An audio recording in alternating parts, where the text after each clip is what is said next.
I would like to introduce our speaker today, Sister Florence Jacobsen, who is the General President of the Young Women's Mutual Improvement Association of our church. The theme this week is Climb Every Mountain, and in a very real sense, Sister Jacobsen has exemplified in her own life the climbing of many mountains. She has been a homemaker, a wife of 3 fine sons, one of whom is in the mission field now, a loyal, devoted wife to her husband, and the 2 of them presided over the Eastern States Mission, she serving as the mission mother for a period of 4 years. Immediately following her release from that mission, she was called to the General Board of the Young Women's MIA, and in 1961 called as the General President of this organization, which has presently an enrollment of 250,000 women throughout the world. She's very active in civic affairs. She's an expert interior decorator, a dress designer. She's a homemaking graduate from the University of Utah. I just asked her which team she yelled for last Saturday, and she said she had no reason to yell.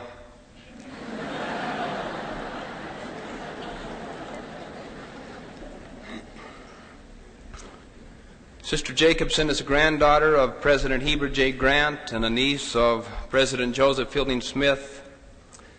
She is undoubtedly one of the great women in our church, a remarkable woman. We're very, very honored to have her on our campus today and to have the privilege to hear from her now. Thank you very much, Brother Covey. This is the 3rd time I have been asked to come and speak to this very august group. Luckily for both of us, the previous 2 times I had a previous commitment which superseded the invitation to be here. But this time, as I had no positive excuse, when Brother Covey asked me, I felt just a little bit as I did when I was asked to come into the office of President David O. McKay a little more than 5 years ago. Not knowing what was going to happen, I innocently walked into his office at his invitation. And as he sat me behind his desk in his chair and said to me, "Sister Jacobsen, we want you to be the General President of the YWMIA," in my shock and incoherence, I said, "Oh, President McKay, do you know what you're doing?"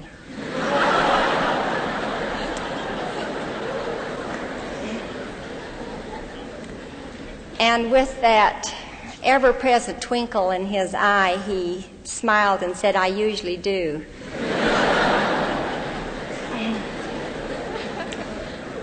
And so, Brother Covey, I just wondered if you knew what you were doing today, asking me to be here, and I hope you usually do, because I really would like to say something to this wonderful group assembled here. In my own rambly way, I do have something I would like to say to you, something that is close to my heart, and I hope will be close to yours.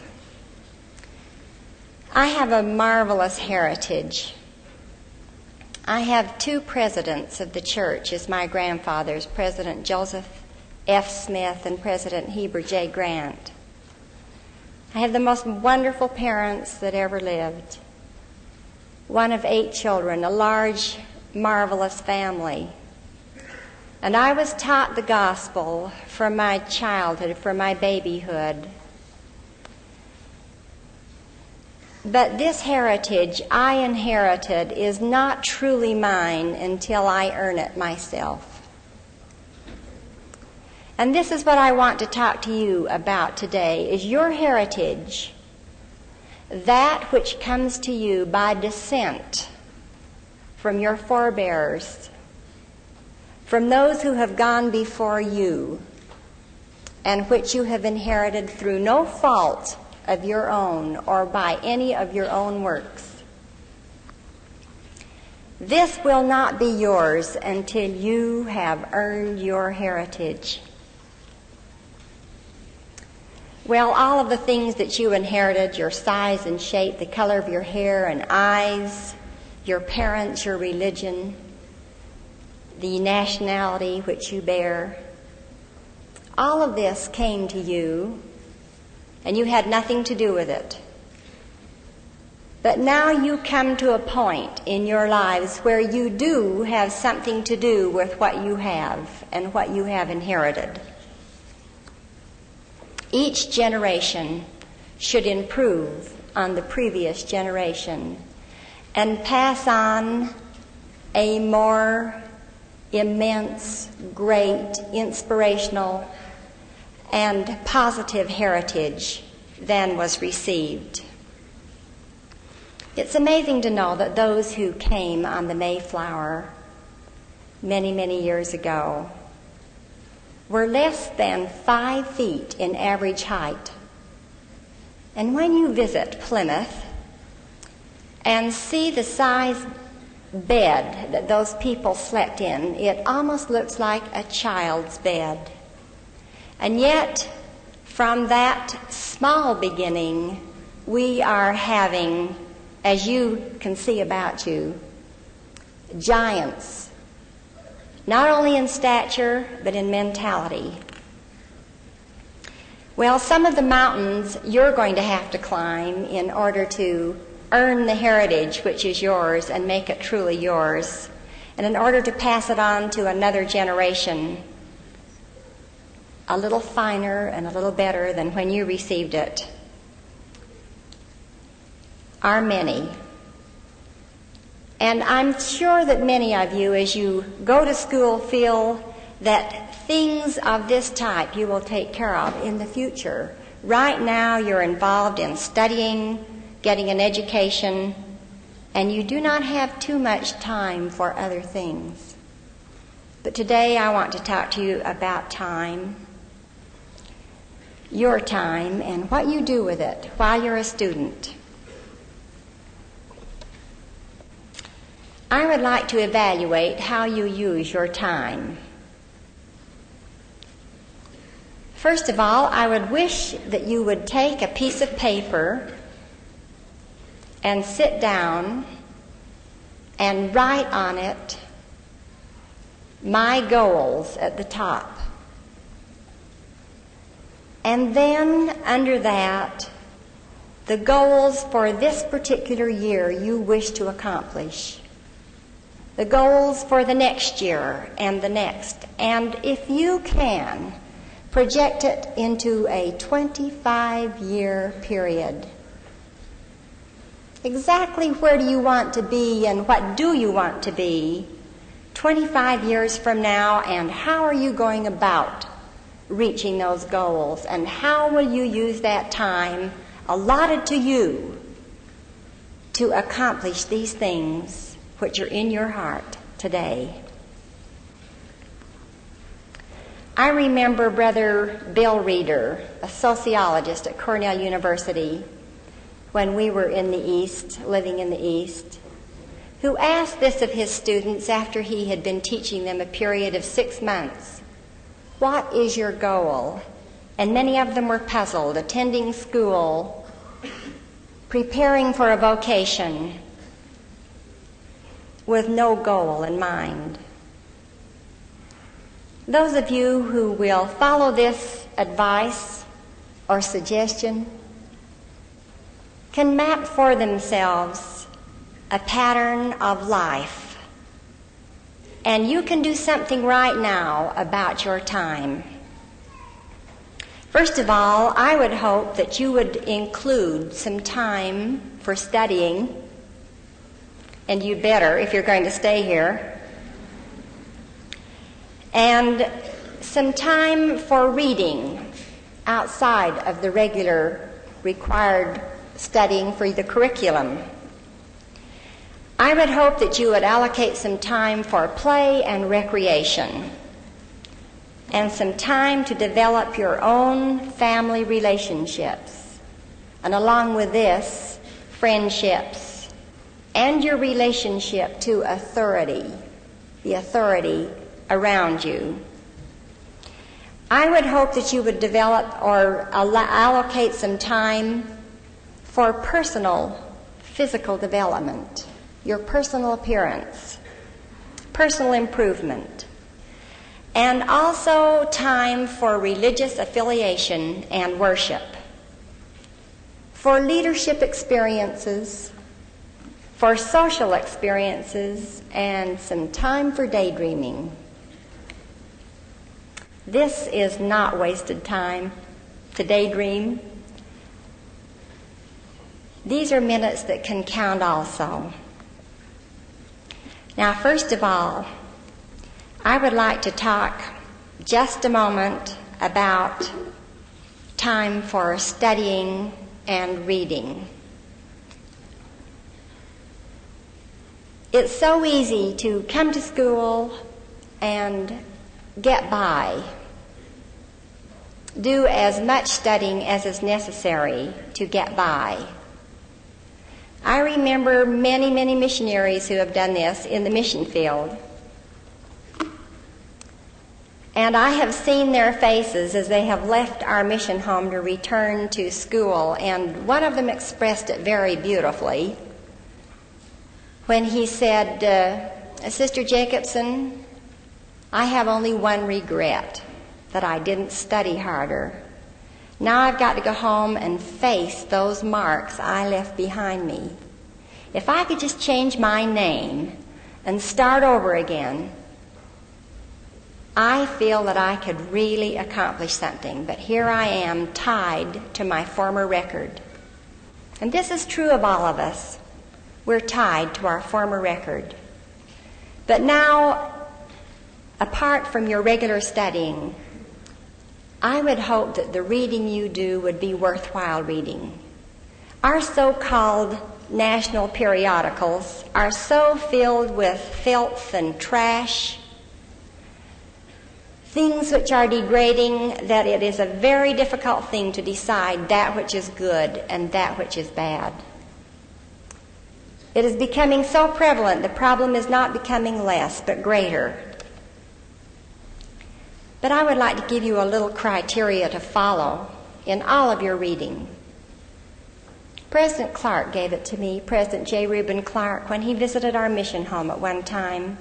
One of the missionaries asked President Clark if he had read a particular article in a magazine, a recent magazine, and he said, I only read that which I want to remember forever.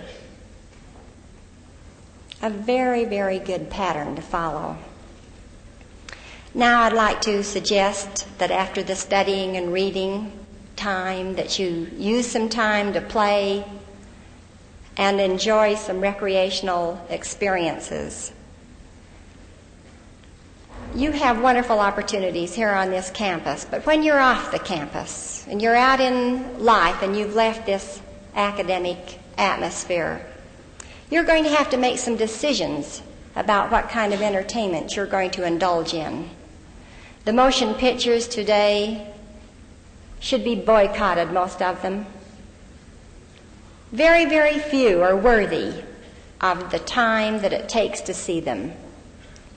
You are going to have to make some decisions and some evaluations as to what will drag you down or build you up.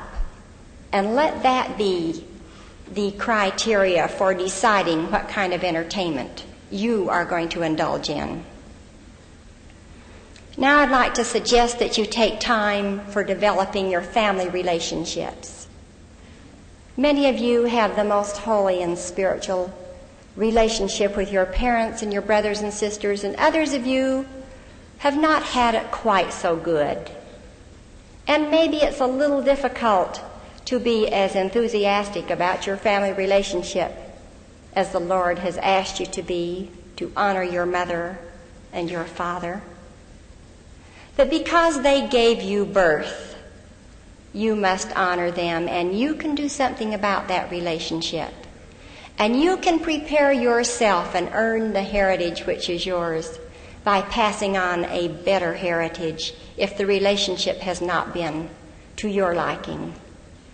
It is up to you. You are a responsible, thinking individual, and you can make the decisions and plan your life. You can plan a better future, and the future planning can be your own family, in your goals, what you want to achieve as a bridegroom, a husband, a father, yes, and even a grandfather. Because it won't be very many years from now that you will be that misunderstood parent that doesn't quite understand exactly what your children are saying to you.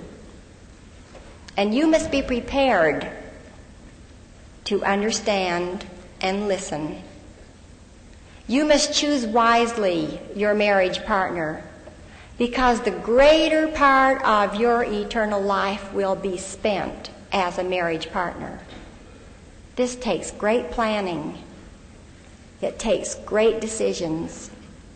And it can be a most marvelous heritage that you earn, you plan, and you pass on. I think the happiest people I've ever known are the mothers and fathers of large families. And plan a large family. Have this part of your planning. I myself can vouch for this. Though we did not have the number of children we would have loved to have, I came from a large family, and I can tell you what a happy experience it is, and I'm sure many of you can. And I remember my grandfather Grant with his 10 daughters in his old age, with them hovering around him, taking care of him.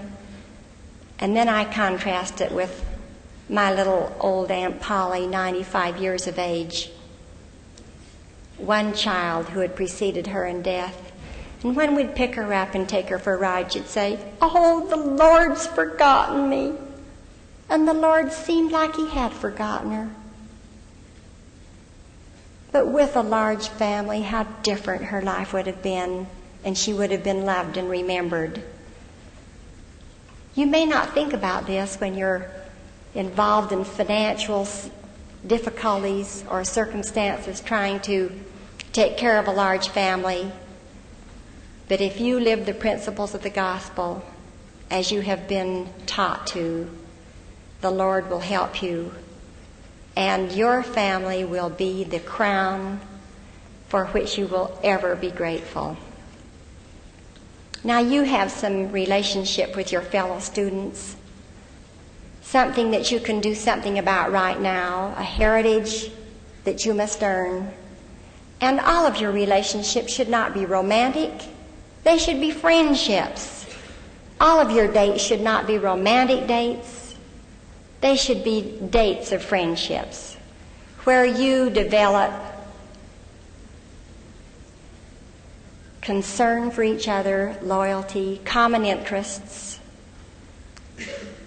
and have lasting friendships which will last throughout your life. And from among these friendships, you will find your marriage partner. Now, it's a natural thing for those of the opposite sex to want to be together and associate together. But their association, our association, is bounded by laws of God. Don't ever commit a sin against your own bodies.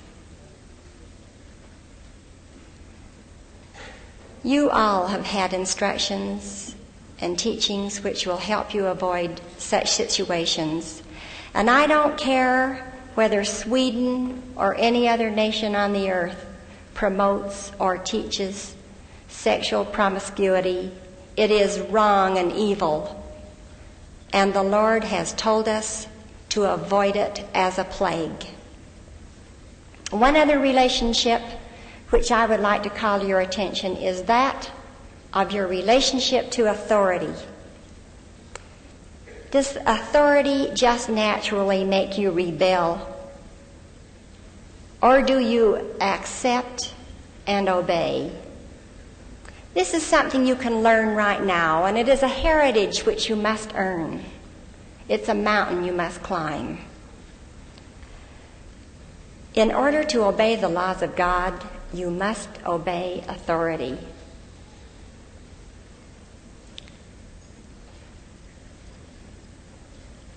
One of the sweet things that we received the other day from our son who is on a mission in Japan, a letter, something we always look forward to. And in it he said, "Mom and Dad, the longer I'm on my mission, the smarter I know you are." Kind of makes a parent feel good. You've been trying to tell him how smart you are for years. And all of a sudden he's finding out without your even telling him. And then I remember what Chauncey Depew said. When I was young, I was anxious to display my knowledge and intelligence. But as I grew older, I took every opportunity to hide my ignorance. Those in authority over you have usually had more experience than you have, and this is why they are in positions of authority. And they're thinking only of your welfare and helping you get over some of the rough spots in life, giving you some directions to help you make the proper decisions. They're not trying to curtail or make unhappy or make arbitrary decisions. They have you in mind, and they're remembering their experiences when they give you direction and instruction. And this is what the Lord has done. Being all wise and having experienced anything that we could have experienced, He knows what we are going through and the kind of directions we need. Now I would like to talk to you for a moment about taking time for your personal appearance. I know some of us are tall and some are short and some are a little wider, and some of us would like to do something about the shape of our nose. And I've always wanted to do this. I inherited my grandfather Grant's nose, and it's taken me a long time to be proud of it. Glasses have helped shorten it a little, but there are things you can do. And if you will evaluate your best points as far as your personal appearance is concerned and emphasize those, you will be a happier person. You will be in love with yourself, where sometimes you kind of are a little unhappy. Study how you look. Study yourself in the mirror, and this goes for the boys as well as the girls. I've often thought if I could take a motion picture of some of the girls as they have walked down the street and then shown it to them, that they would certainly change their habits of appearance. Look at the total picture and take time to evaluate what you want to look like, and then try and look like that. Remember, good fashion designers say that that which looks good on you is fashionable. And don't be drawn into buying the high fashion today, which is the low fashion tomorrow, and has to be discarded. But buy something basic that will last years and years. Earn the heritage of looking the part of a fine, upstanding member of the church, a member of this student body, and then pass this heritage on to those for whom you someday will be responsible. Take time for your religious affiliation and worship and participation in the church. Here you will get leadership helps. Here you will have opportunities to learn, develop, grow, succeed. The church is designed to bring to you in your life everything that is worthwhile and the greatest happiness that is possible for men. And take time to dream. Look at the sunset, a baby's smile, the stars, the sun, the moon, snow on Mount Timpanogos. Look about you at flowers, the beautiful autumn leaves. All of these things are free, but they make life very much worth living and are part of our dreams and aspirations. Appreciate the things that are around you. Well, earning our heritage is the same mountain to climb for every one of us, because it is not truly ours until we have earned it ourselves. And there is no royal road for royalty, nor a road just for the peasants. There is only one road for everyone to travel in this life. Now I would like to ask those of you who are contemplating taking this sheet of paper and writing your goals on the top to turn it over and write at the top of the other side a list that says, things I will never do. And once you have made the commitment that you will not do these things, the decision has already been made, so that when you are faced with these things, you will be able to avoid being complicated in the tangled web. Each one of you will have different things which you would like to avoid in your lives. Some of them might be, I will never be dishonest. I will never dishonor my body. I will never be immoral. I will not be immodest. I will not cheat the Lord of an honest tithe. I will not serve the Lord grudgingly. When you commit yourself, you have made a great step forward. We believe in being honest, true, chaste, benevolent, virtuous, and in doing good to all men. Indeed, we may say we follow the admonition of Paul.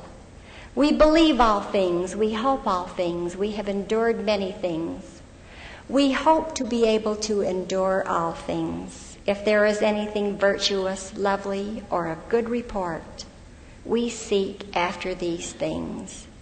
And this is your heritage for you to earn. It is a mountain for you to climb.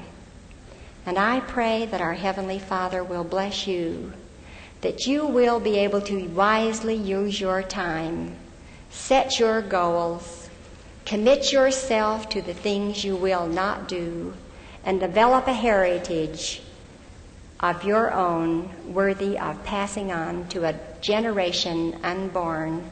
I ask this in the name of our Father in heaven and his Son, Jesus Christ. Amen. Amen.